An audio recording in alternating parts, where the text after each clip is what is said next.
Dewan Pimpinan Daerah Lembaga Dakwah Islam Indonesia LDI Kota Loksmawe menggelar upacara bendera memperingati Hari Kemerdekaan Republik Indonesia ke-79 di halaman SMP Generasi Unggul pada Sabtu 17 Agustus 2024. Upacara ini dipimpin oleh Sofyan yang bertindak sebagai pembina upacara.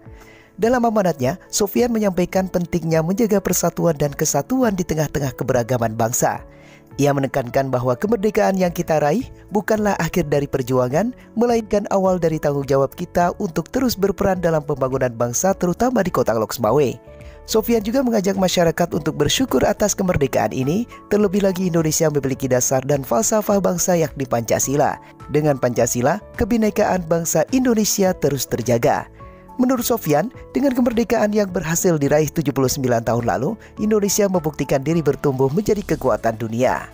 Upacara ini dihadiri warga LDII, pengurus LDI Kota Loksmawe, Senkom Mitra Polri Kota Loksmawe, Porsgi Kota Loksmawe, mahasiswa, guru dan siswa-siswi SMP Generasi Unggul.